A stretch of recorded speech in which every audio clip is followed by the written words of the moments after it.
Hello, it is Fern from the future editing this video. I wanted to put a trigger warning in front of the video, we do get it, as it probably is obvious from the subject matter, we get into topics of mental health, addiction, suicide, there's some profanities, things like that. Just a little warning, heads up. Alright, see you after the video. Hello guys, I am here today with Michael Landsburg from #sicknotweak. I am Fern, pronouns he, him, and this is my service dog, Edison, pronouns she, her, but it doesn't really matter. So, how are you doing today, Michael? I'm good, actually. Actually would imply that I'm not good a lot of the time. I am. I mean, we're talking about mental health. So I'll take that in the context of mental health and say today's a good day for me. And it's also a day that, okay, I'm just going to say it. I was looking forward to chatting with you because you were a guest on my show, and I don't think I've been more impressed by anyone that I've interviewed in the mental health space than you. So now the tables are turned and you're asking the questions. So oh boy, do I have some questions lined up. So first off, what is your favorite extinct species? My favorite extinct species? Yeah. That is a question that, I ponder all the time. As a matter of fact, this morning I was thinking about my favorite extinct species, and I would say it would be. My inclination would be go to a sports analogy, right? So it would be for instance, are you a football fan? I don't watch sports. Right. I thought I remembered you saying that. So that's why I kind of hesitated, but that's where I wanted to go, which is, go for it. Go for sports. My favorite extinct species is an NFL running back. You see, because now teams pass the ball so much, you don't see many running backs, or at least they don't make a big deal out of them. But now I'm feeling really narrow with this because I went to sports and people see me as a sports guy. So let me think about that. All right. So I've got a bunch of questions for you today that I'm not sure if anyone's ever asked them to you before, so prepare for that. So one of the things that got me thinking is, how do you manage, being an advocate and talking about mental health and mental illness so often?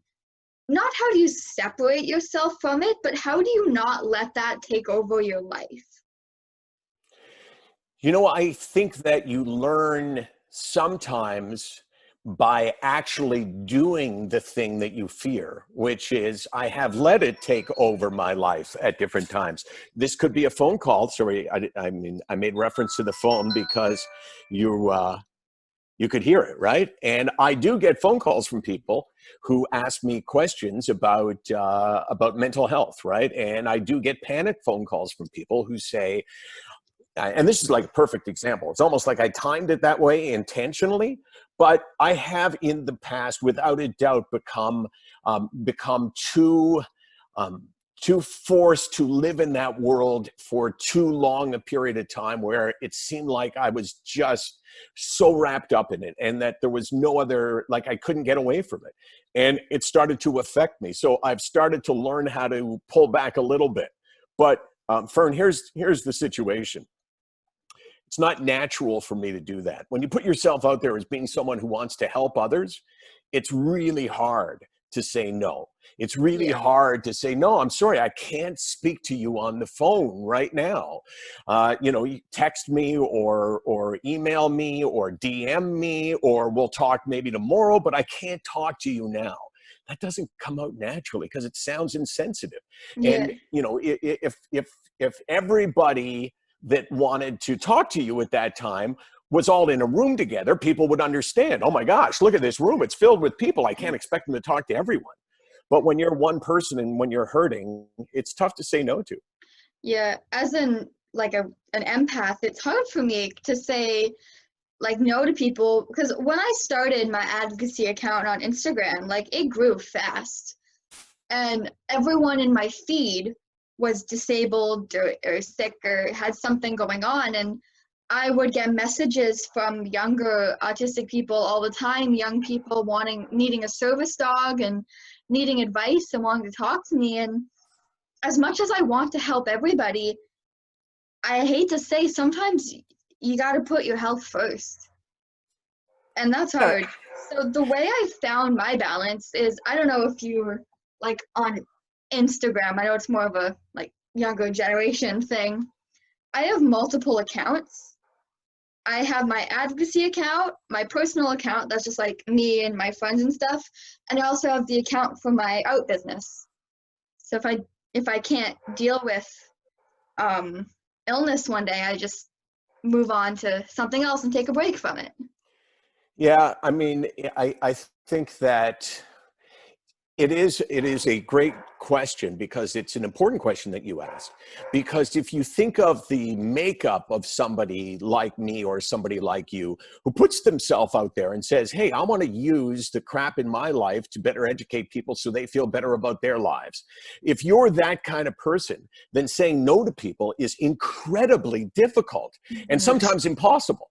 So sometimes I will say yes because I just couldn't imagine saying no. And then all of a sudden now I'm not taking care of myself. Now I'm too wrapped up, I'm too connected in this area, and I got to pull back. But then when I pull back, I get DMs from people. And I get a DM that says, hey, Michael, and I don't check DMs on Twitter that much. But it says, hey, Michael, I'm suffering from depression, this and that. I wanted to know if I could give you a call or something. And I see that, right? And I go, okay, well, I'm just going to leave it and I'll come back to it. And then sometimes I leave it for a couple of days. And when I come back to it in a couple of days, Fern, there's messages that say, oh, I'm sorry, I didn't realize that you were so busy. I thought you wanted to help people. And then the next one is even more more of a tongue lashing to me. And before you know it, there's 5 messages there. And at the end, I've gone from being someone who they really appreciate what it is I do to someone who's despicable. And I don't like that. Not because I care what a stranger says, but I don't want to give that off. So it's a problem.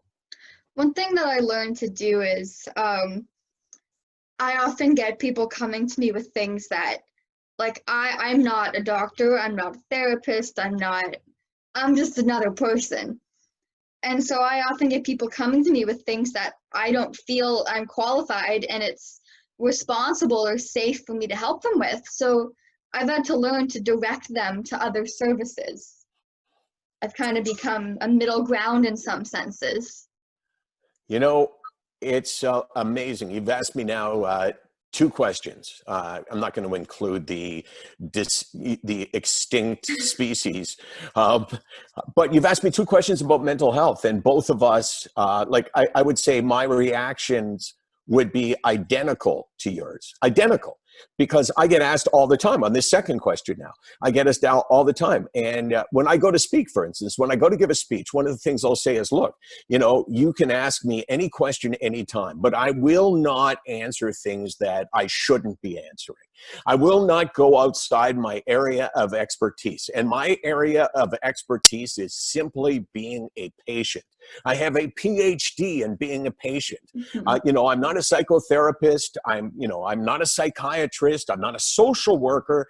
I'm just a guy who maybe understands you better than anybody else has understood you. And it's that understanding that I bring to this, not an expertise.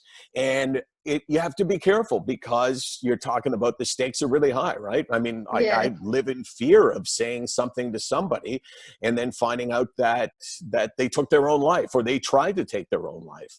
But if you don't give them the benefit of the most experience you have and the most wisdom that has brought you, then you're not doing them a service either. So it's a tough place to be. And there's some pieces of like information and support that I have that I found even people in the professional sphere don't have. I sometimes get young people coming to me saying, I might need to go to a psych ward. What's it like? Yeah. And honestly, it depends. I've been in 4 or 5 different units of a psych ward now, and they're all different. But so you should give them reviews. You should be kind of fun to give the psych wards reviews like you were reviewing a hotel and a restaurant. So it would be, psych ward number 1 that I went to, the food, not so good or whatever, and then give a couple of examples. Because that would be an example of something that has a fun side to it, that makes people smile.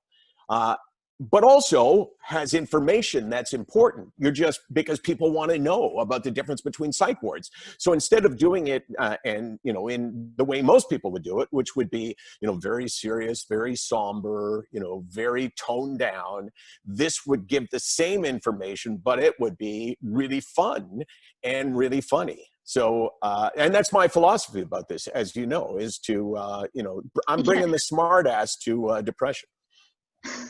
It's like I often sometimes say, I am alive purely out of spite. Yeah. To all those who wanted me dead? To all those who wanted to knock me down, I am alive just to spite you. And on my bad days, I got to keep that in mind. I'm not going to let them win. I have this person that I guess you could say I counsel her, but I'm her friend, right? And I've never met her, and I more than likely never will meet her.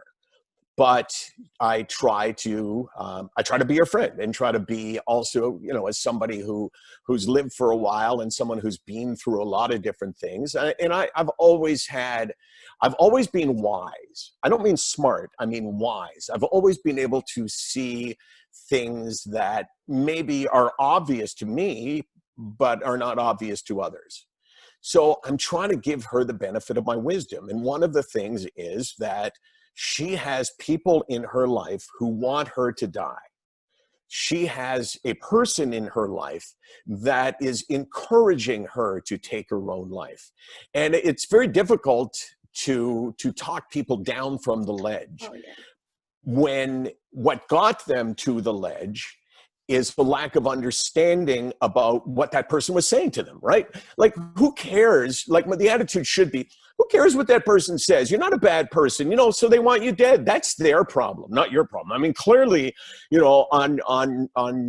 you were to measure who's to blame for this, obviously it's not you. You didn't do anything to this person. So I said, you got to get mad, not sad.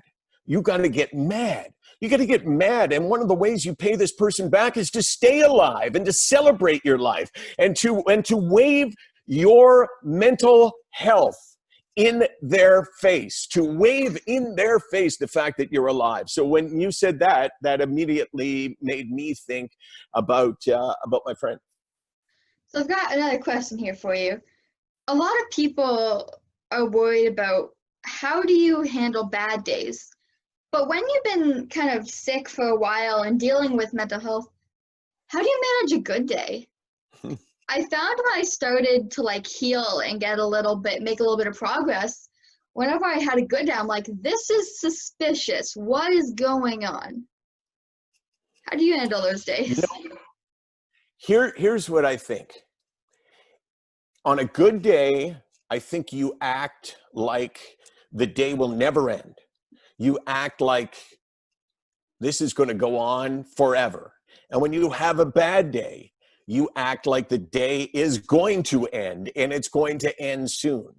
And you try to find a way not to evaluate a good day or a bad day, but in particular a good day, because you can talk yourself out of a good day. This is the way it works for me. Oh man, I feel so good. I can't wait to get in front of my laptop and write some stuff. I got some ideas that I want to put down. I want to do a video. I want to host my radio show, like all the things that bring me joy. I can't wait to do them. And then I go, but man, this feels so good. What happens if it gets taken away? What happens if tomorrow I go back to being the guy that doesn't love his life, that doesn't love himself? I don't want to lose this. And it's possible to ruin a good day by thinking about the inevitable bad day. And it's like, my dad used to say, I remember when my daughter, Casey, was sick when she was 3.5. She had a chronic eye condition that when we got to the doctor, she was blind in both eyes. And it was the hardest, by far the hardest thing that I've ever experienced in my life. And still, to this day, there's no doubt that I would be well served by talking to someone about it because, I've buried it. And as we know, burying isn't good. But my dad would say to me, and this too shall pass, which is, I guess it's somewhere biblical because, and this too shall pass. Shall's the giveaway. Who talks like that, right? If he said, oh, and I think this will pass, that's different, but it must be biblical. So this too shall pass. And I think about that saying, and I think about it on a bad day, it's great advice. This too shall pass. But on a good day, you don't want to hear that, because you don't want it to pass. So I think the benefit of the wisdom that I have developed over the course of my life with me is the understanding that a good day may come to an end, but worrying about it is never going to help you. It's going to ruin your good day. And a bad day will pass. It will pass because it has passed. If it's passed 100 times, then you can assume on the 101st, it's going to pass as well. Another thing I wonder is, I know for a lot of people when it's been a while, you're there, where do you find the balance of being pessimistic and realistic?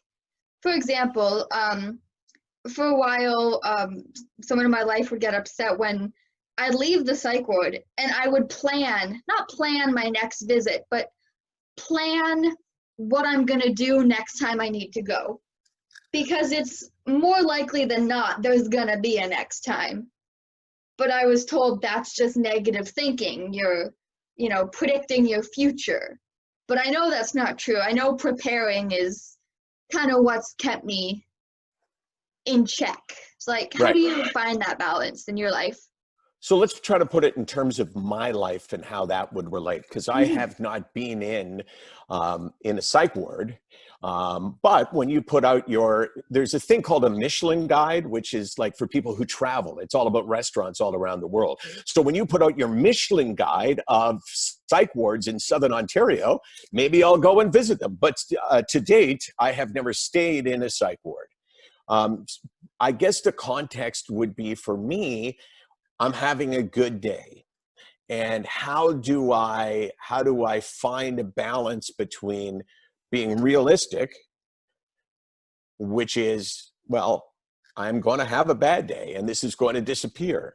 And that would also make me pessimistic, but I would think mostly just realistic. So, and is there anything wrong with that? Is there anything wrong with me saying, yes, I know it's coming back? Because in the context that you just gave me, you're going to end up back in a psych ward again in the future. And is that pessimism or is that just realism? It's like there's realism, but then you get stuck in pessimism when you're like, this day sucks, I'm going to have another bad day, but my life is just going to be bad days. Mm-hmm. One of the problems is the illness that dominates my life is depression. And depression is, one of the symptoms of depression. And it's not truly a symptom from the standpoint, I'm just looking for a word to describe a feeling, but it's pessimism, right?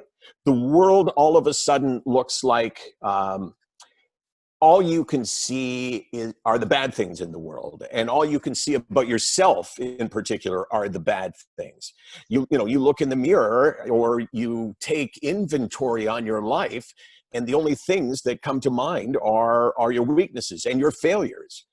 That's the illness talking, right? That's why the illness can be so damaging. That's why the illness can convince people, can convince parents that their kids would be better off if they were dead. So think about that. What kid over the course of his life or her life, or their life, has ever gone, oh, my dad committed suicide, or my dad took his own life at 12 when I was 12, and it was the best thing ever. No, it's going to cripple your kids. But because the illness has this ability to make pessimism seem realistic, you actually can think thoughts that are so absurd, like my kids would be better off without me. Yeah, kind of get that. Do you experience any physical symptoms because of your mental illnesses? That's that's a question that this would have been a while ago now that I don't think I've been asked about that question since there was an American magazine. And believe me, this wasn't like Time or Newsweek or Sports Illustrated. It wasn't one of the big ones. It was like some mental health magazine, and they were doing an article on the physical symptoms of a mental illness. Mm-hmm. And I said, well, anxiety for sure. Anxiety brings me all kinds of physical challenges. And one of them is that I shake, that I don't know, can you see the camera moving now? Yeah. That's because my foot is moving, right? And when I'm anxious, my foot moves. And it does to some extent relax me. I think we talked about this before Mm-hmm. because of the objects that you use in place of what I use, which is, the shaking of my leg. But then there's pain in my chest. I feel it right in the same spot. It's like I can pinpoint it exactly before it happens. I know it's happening. I know that I'm sliding. I know that my anxiety is now, taking over my brain, right? So I have that feeling.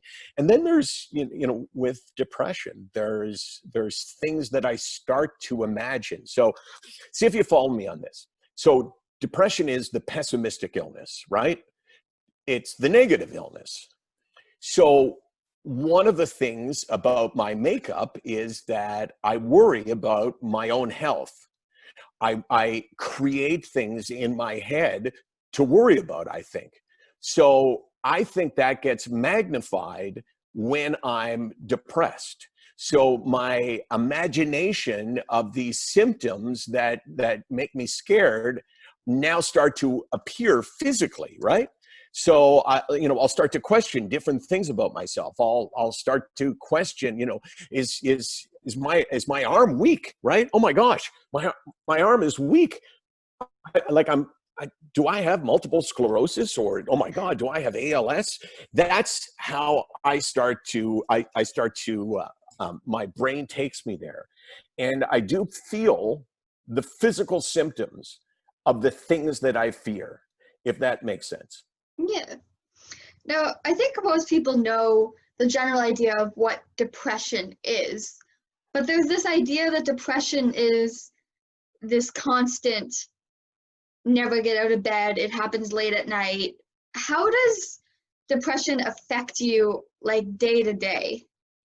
Well, before I was on medication, so I was diagnosed with depression. Well, I diagnosed myself, to be honest with you, and I just went to the doctor because I couldn't write my own prescription. Right? I did think about stealing the pad from her office, though. That would have opened up to all kinds of possibilities. But I found myself after about 6 months, like I knew this is severe depression. So I got in to see a psychiatrist, and I went in to see her. I talked my way in, by the way. It's not like I waited through the normal waiting list. I got her phone number and I called her, and she said, "You can't call me." And I said, "Well, since I've got you, you may as well find out why I would have called you." And she said, "Sure, I'll see you." So I went and saw her, and she said, "Yeah, well, you're right. You do have severe depression." And that for me was liberating, right? Because I was able to, because if I didn't have a mental illness, what the hell was wrong with me? Right? It was like, it better be that. Otherwise there's something totally different wrong with me that is perhaps worse than that. So when I first was diagnosed with depression, I started to think about, okay, what is this? What really is depression? And I came up with an answer to it. And here's the thing, Fern. I've given, I don't know how many speeches in the last 5 years, say. I've given, I don't know. I mean, I used to give 1 or 2 speeches a week until the pandemic. And now I'm out of my house 1 or 2 days a week, probably not even that. But when I give speeches, I say, okay, how many people here have suffered from and diagnosed with depression? And depending on the room, sometimes almost no one will put up their hands because they're ashamed.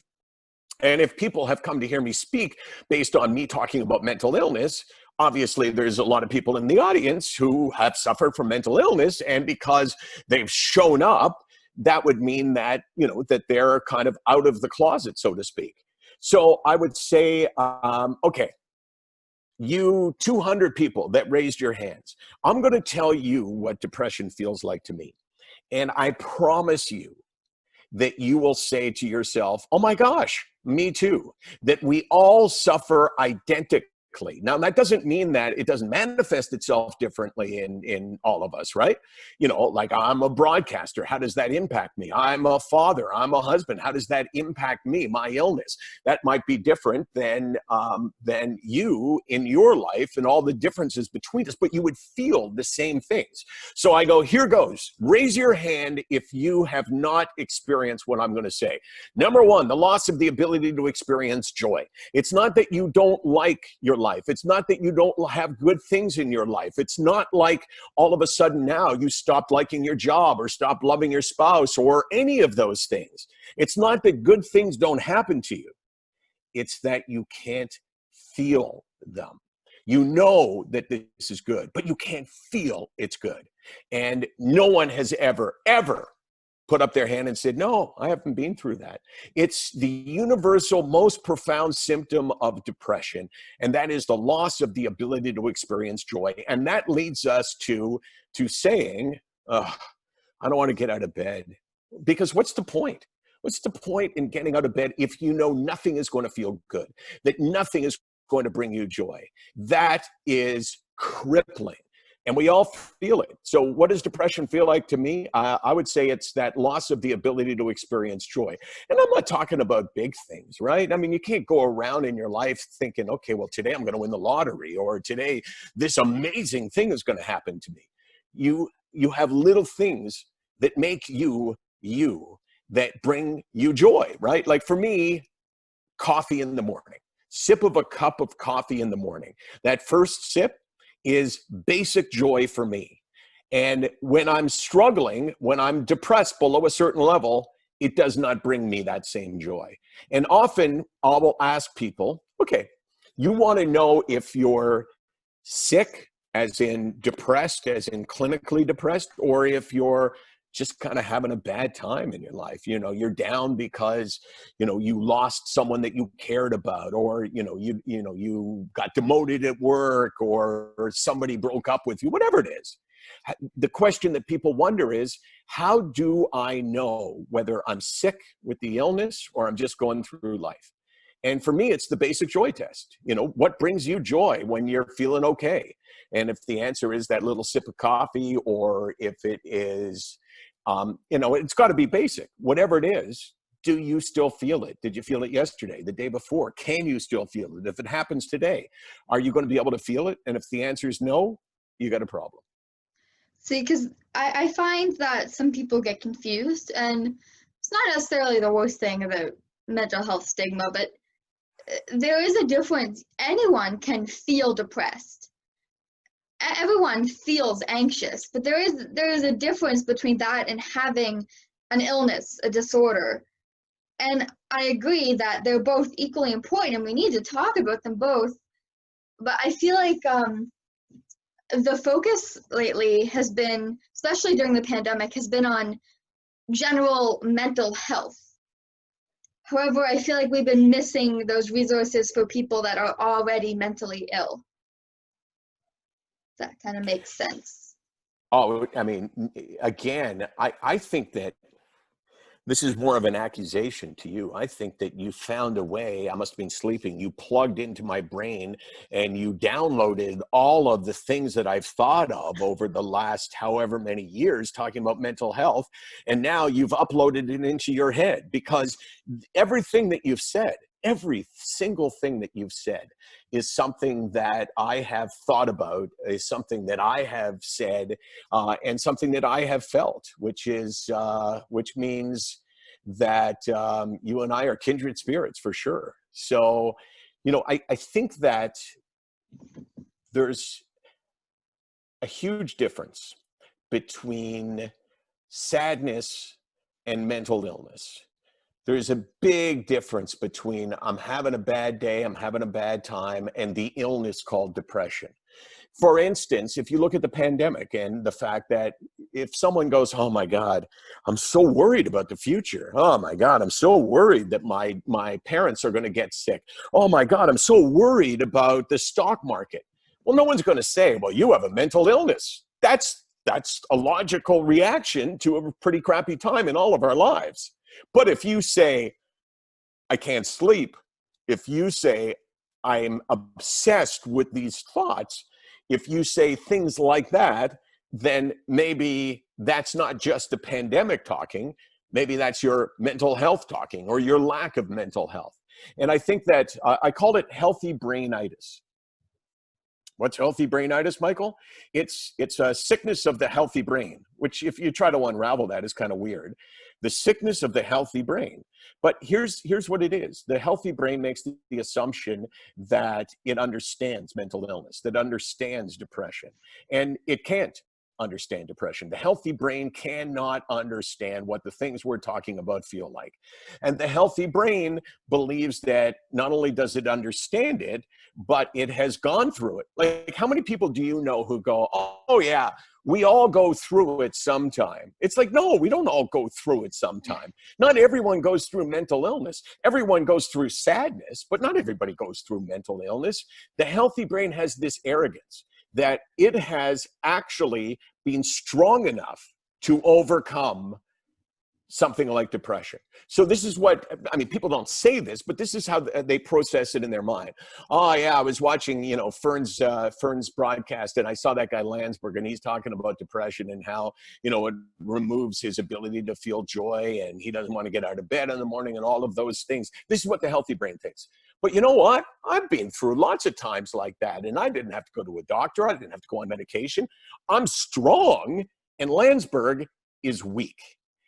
That's what the healthy brain believes. That's why a husband looks at his wife in bed, taps her on the shoulder and says, oh, honey, why don't we go for a nice dinner tomorrow night? You seem down. That's why, because in that, the logic that feeling leads to, the healthy brainitis feeling, leads people to believe that, yeah, being through it, I know how to beat this. Something you said there just led me right into my next question. You said this makes Landsburg weak, in quotations. Can you kind of dissect your whole thing for me, your sick, not weak for me? Yeah, I think at the heart of the stigma is the perception that let's use depression and let's use diabetes, right? Because they're both, in my mind, they're both illnesses. And they are both illnesses that need to be treated. So I would say that the difference between the perception of diabetes and the perception of depression in the general population would be that nobody sees diabetes as a weakness. No one is going to go, oh man, you got to start producing better, what's the insulin. Your body is so weak, man. You got to make insulin, or you got to be able to. Your blood sugar, man, that's ridiculous. You're just lazy. No one would say that. It would be absurd. But when you apply it to depression, I'm kind of happens laughing all the time. Yes, because I live with a 20-year-old boy who thinks those things. Yeah, well, I mean, But the majority of that's a maturity thing. But the majority of the population, I agree, isn't going to say just produce some insulin on your Right. own. Right. It seems ridiculous. Or if you, if you had heart disease, no one's going to go, oh man, you got to stop clogging your arteries, dude. What is wrong with you? I mean, that would be crazy.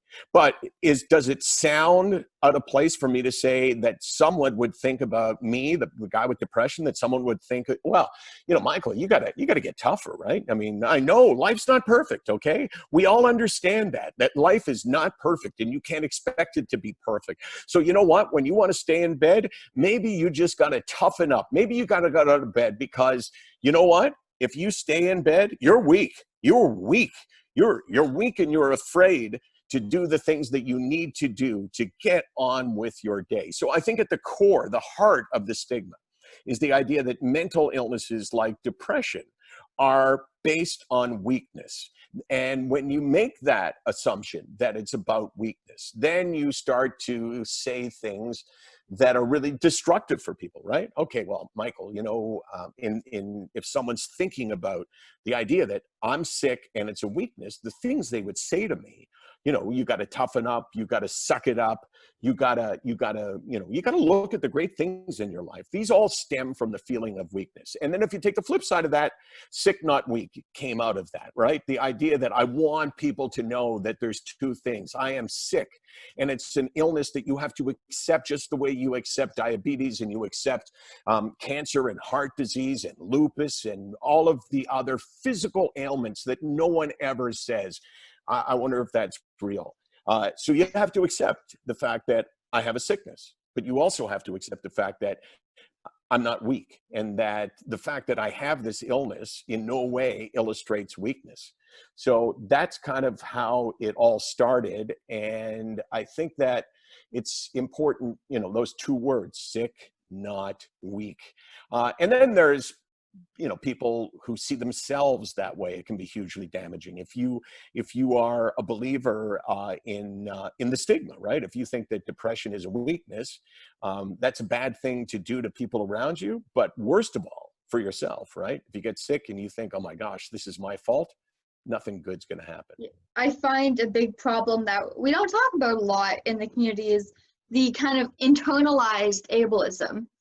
Like, you hear the things that society and people around you say, and you take that and say, oh my God, they're right. I need to be different. And I've had to combat that myself. I'm wondering, have you ever dealt with that? And if so, how did you kind of get out of that?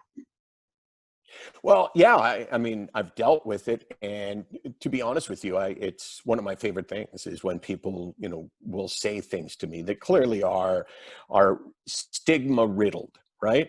And because first of all, I like a good scrap, verbal scrap, not physical scrap. But second of all, I think one of the best ways to change people's opinion of what something is to show them a debate on it, right? And the debate being, someone says, oh, Michael, you need to do better. And I say, okay, well, let's talk about that. And, those are arguments that I look forward to having, and I think are really important, because people need to be able to say the things that they don't want to say. Let me explain what that means. I would say that and I've done this, if you ask people in a room, how many of you in 2020 believe that racism is still a problem?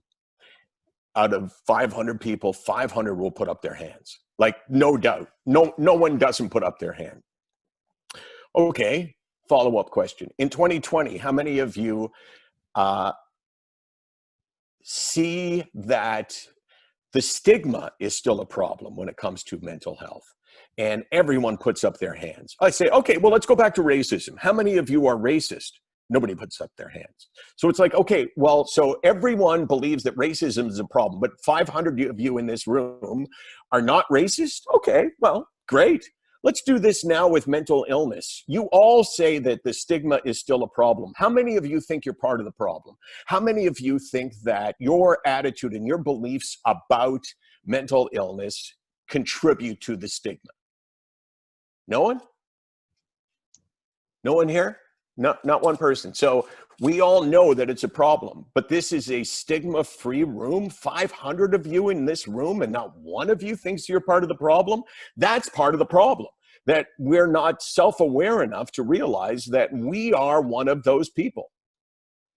One thing I like to say to people that kind of gets them thinking is, yeah, you don't care too much right now about mental health and mental illness and helping people, but you realize you could wake up any day and develop a mental illness.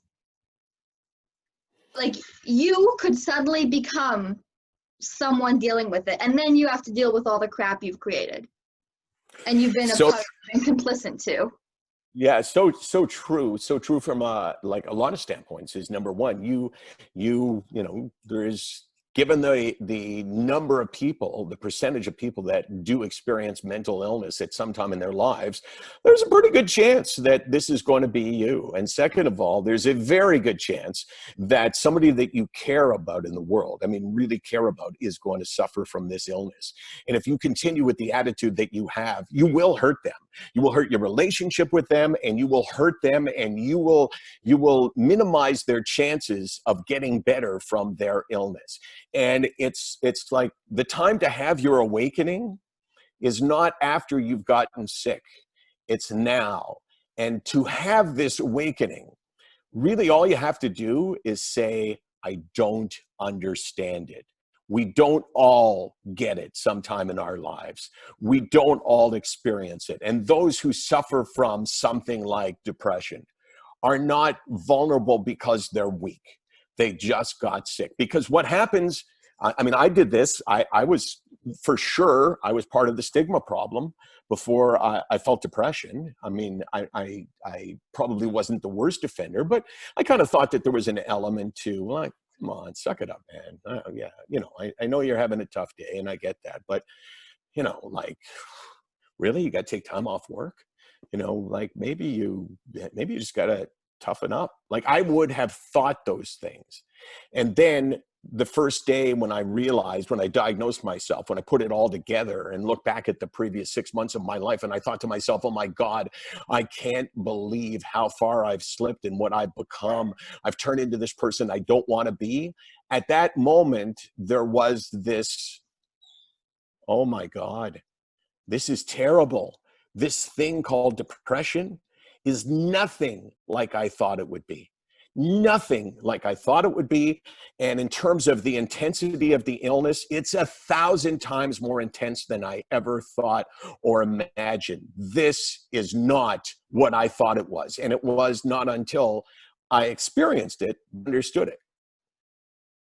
See, for me, it's kind of been my whole life, per se. Like, I went to my first, like, therapist, counselor, whatever you want to call it, in, I think, the 4th or 5th grade.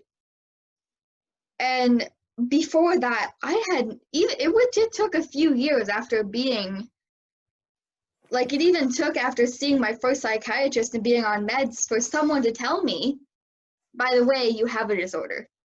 By the way, you have this illness. Nobody told me as a kid that is why I was struggling. You know, nobody told me when I was a kid that I had anxiety. And no one told me that because I never told anyone about my anxiety. I was just writing about it because I was writing the foreword for a guy I know who wrote a book, and he played in the National Hockey League. He suffered from, like, just unimaginable addictions, like, it drove his life. There was nothing in his life outside of getting the next hit of cocaine and the next drink of alcohol. And I was writing this foreword for the book. It's due in about a half hour. And I talked about my fears when I was young and how I did anything I could to hide them from people because I was embarrassed. And also because I didn't really know. Like, if someone would have said, you know, there's this illness called general anxiety disorder, and these are some of the ways it can manifest itself. Michael, tell me, what do you fear? And if you, like, beat it out of me, I would have said things like, you know, I'm afraid, well, I mean, I had this fear of being around people who might throw up. It's called emetophobia, this fear of puking, this fear of being around people, this fear of people talking about it.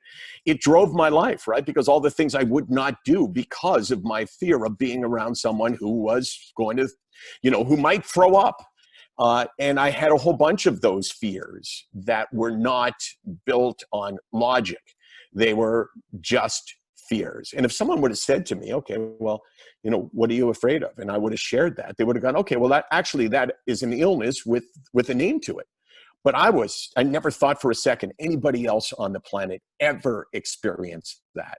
So if I would have watched a conversation between the then equivalent of me and you talking about something like that, it would have changed my life, because I would have gone, oh my God, that's me.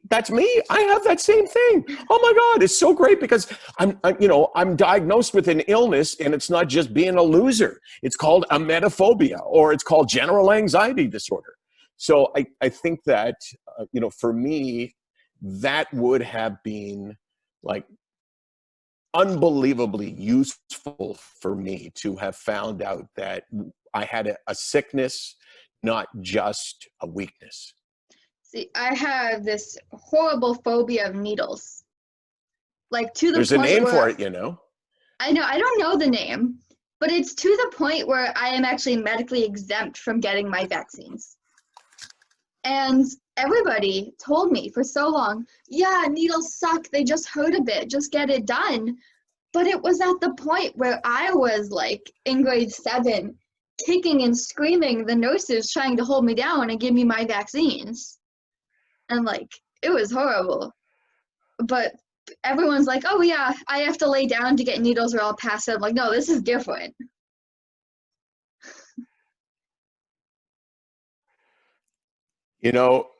I said that there was a name for it because I read it this morning when I was writing this. It is called trypanophobia. Trypanophobia. It's an extreme fear of medical procedures involving injections or hypodermic needles. Children are especially afraid of needles because they're unused to the sensation of their skin being pricked by something sharp. By the time most people reach adulthood, they can tolerate needles much more easily, but the key word being most people. So you have trypanophobia. Which people find strange because I've given myself stick and pokes. If you don't know, it's like when you tattoo yourself with like a sewing needle and ink. And they're like, how can you do that and not get a vaccine? I'm like, well, that's a good question. I don't know either.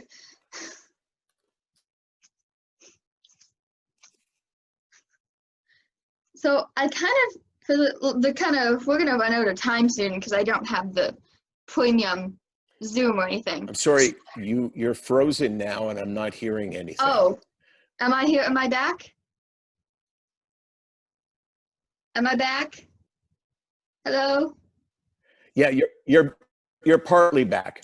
Okay. Can you hear me? Unless you're sitting there frozen like this. Whoop, whoop, whoop. Nope, I'm waving my hand. You can see me now? I can hear you. Okay. I can hear you. I can see you. Okay. We are going to run out of time soon, unfortunately, but I had this idea that I kind of wanted to run by you first before we go. I want to start kind of my own, not campaign, but thing. You know how you started Sick Not Weak? I had this idea for something called intersectionally awesome. I don't know if everyone knows what intersectionality means, but it's the interlinking of multiple things. Because in my life, I have the interlinking of, LGBT, mental health, chronic illness, disability, all these different things.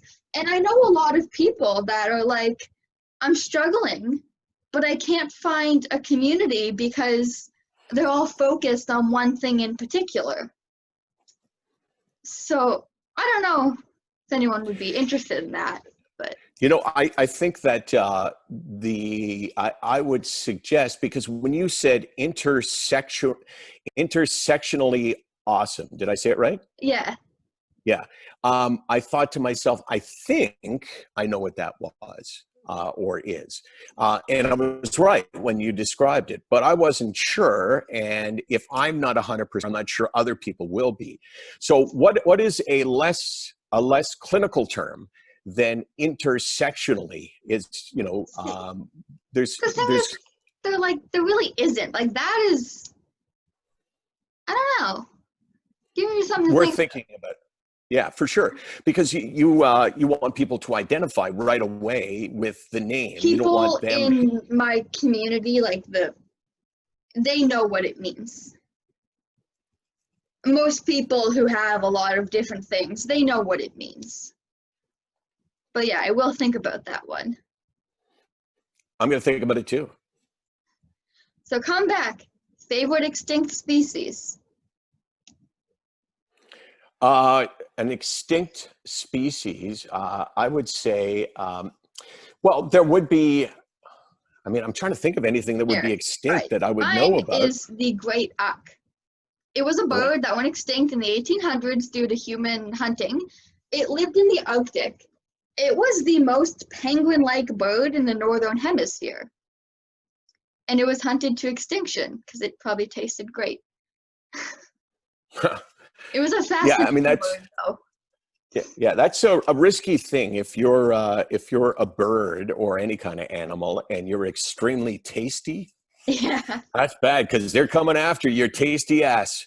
I would say that dinosaurs always have intrigued me. I mean, there's a couple things that just like I can't imagine not being interested in them. Like I can't imagine anyone going, nah, I'm not interested in space, for instance. I'm not interested in, the question, well, does the universe, or however you would refer to looking up there, does that go on forever? And what does that mean if it goes on forever? And if it doesn't, how does it end?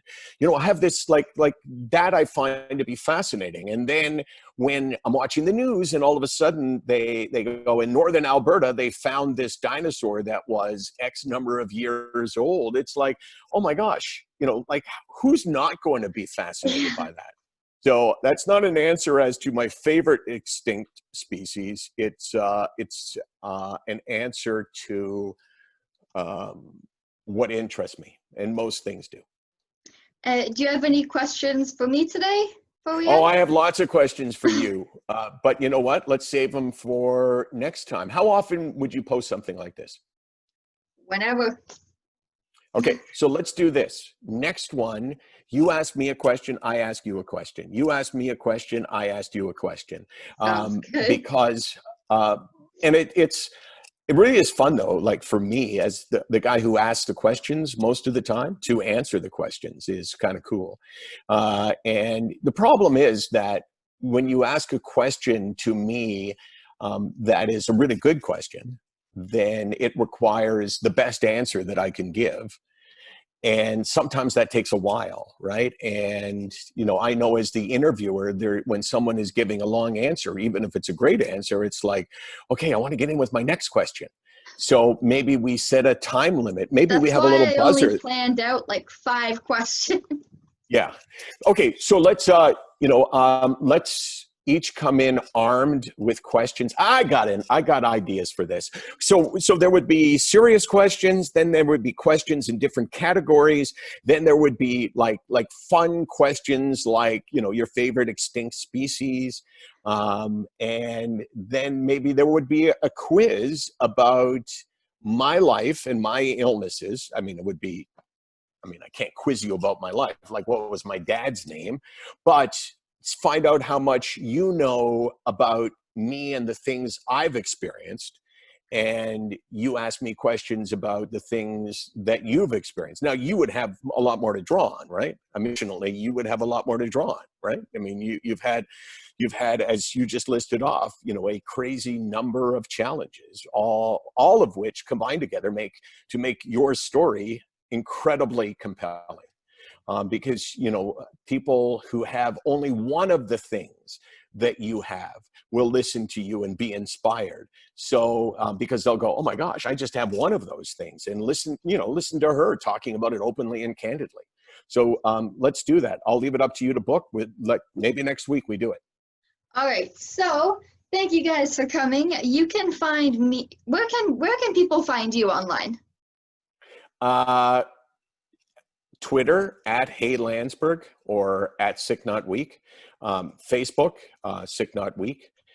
Instagram, same thing. And let's see what else. I guess that's pretty well it, right? It's basically everything is Sick Not Weak, and we have a website, Sick Not Weak, which we use as a library for all the stuff that we shoot. And yeah, that's me. All right. So if you guys want to follow me and Edison's adventure, we are on Instagram at ferns_space, and we just got a Twitter. So go and follow that. All right, guys. Thank you for watching.